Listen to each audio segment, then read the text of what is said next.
Hello students, उम्मीद है आप सभी लोग स्वस्थ होंगे, मस्त होंगे। और स्वागत है आपका अपने यूट्यूब चैनल रीसेट एकेडमी पर। पहली बात तो मैं सभी बच्चों को थैंक्स देना चाहूँगा आपके सपोर्ट और आपके प्यार के लिए जो आप लोगों ने मुझे दिया मेरे पिछले वीडियो में।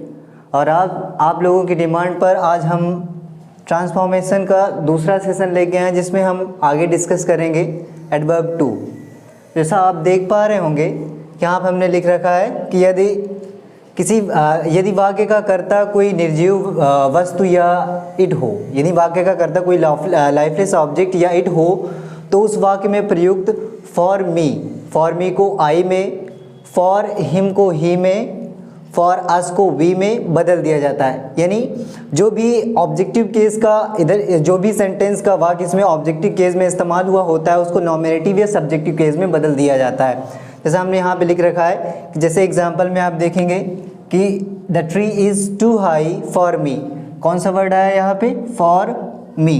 तो हमने यही बता रखा है कि जब फॉर मी, फॉर हिम ऐसे सब्जेक्ट आ जाते हैं तो इनकी जगह पर हम नॉमिनेटिव केस का इस्तेमाल करते हैं। जैसे हमने यहाँ पे फॉर मी को किस में बदल रखा है? आई में। तो जब हमने इस सेंटेंस से रिमूव टू किया तो हमने क्या किया कि the tree is so high, the tree is, जैसा कि हम पिछली वीडियो में हमने डिस्कस कर रखा है कि टी डबल ओ को हमको किस में चेंज करना होता है? सो में चेंज करना होता है। फिर उसके बाद उस एडजेक्टिव का इस्तेमाल करते हैं और एडजेक्टिव के तुरंत बाद किसका इस्तेमाल करते हैं? दैट।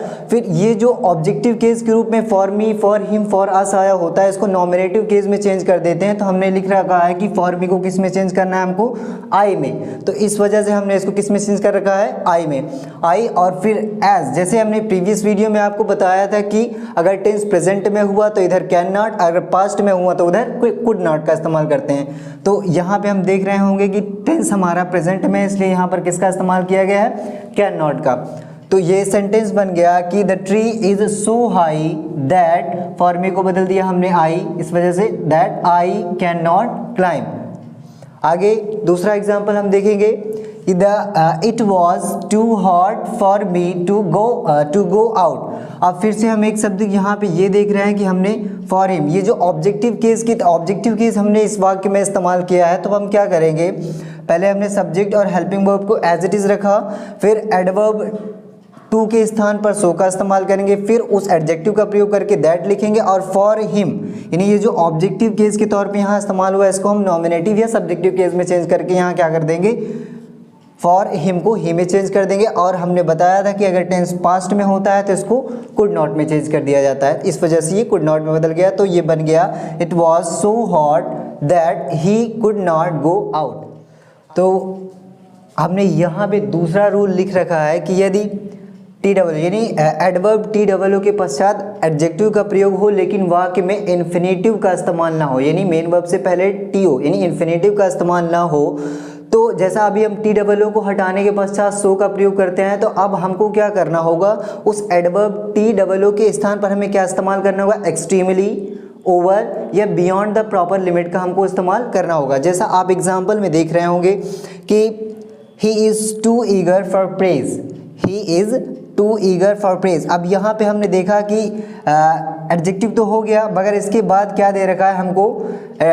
इन्फिनेटिव टू का इस्तेमाल नहीं किया गया है। जैसा हमने यहाँ पे बता रखा है आपको कि इन्फिनेटिव का इस्तेमाल नहीं किया जाता है, उस जगह पर हम ऐसी कंडीशन में क्या करते हैं? एडवर्ब टी डबल ओ के स्थान पर एक्सट्रीमली या ओवर या फिर इसकी जगह पर phrase beyond the proper limit का प्रयोग कर सकते हैं। जैसा आप एग्जाम्पल में देखेंगे कि he is too eager for praise. अब यहाँ पर एडजेक्टिव तो दे रखा है मगर इसके पश्चात हमको इन्फिनेटिव देखने को नहीं मिला, इस वजह से हम क्या करेंगे? जैसा अभी हमने चेंज किया था इसको टी डबल ओ को सो में चेंज किया था, मगर अब क्या करेंगे? इसको हम एक्सट्रीमली में या ओवर में या तो फिर phrase beyond the proper limit में बदल सकते हैं। तो एग्जाम्पल आप देखेंगे कि he is too eager for praise, तो यहाँ पर हम इसको बनाएंगे, सब्जेक्ट और वर्ब को हम एज इट इज़ रखेंगे, फिर इस टी डबल ओ के स्थान पर जिसको अभी तक हम सो में बदलते हैं, अब इसको हम किस में चेंज कर सकते हैं? ओवर।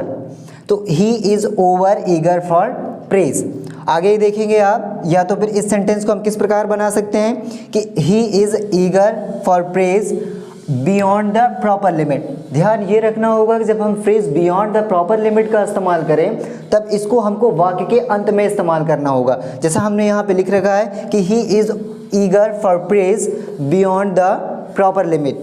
आगे देखेंगे आप कि the weather is too hot. अब फिर से वही वाला केस आया कि हमको एडजेक्टिव तो मिल गया मगर एडजेक्टिव के पश्चात हमको इन्फिनेटिव वर्ब नहीं मिली। इस वजह से हम क्या करेंगे, इस सेंटेंस में टी डबल ओ के स्थान पर यानी एडवर्ब टी डबल ओ के स्थान पर हम एक्सट्रीमली का इस्तेमाल करेंगे। तो क्या हो गया, the weather is extremely hot. उम्मीद है साथियों ये वीडियो आपको पसंद आई होगी और आपके एग्ज़ाम के पॉइंट ऑफ व्यू से बहुत ही इंपॉर्टेंट भी होगी।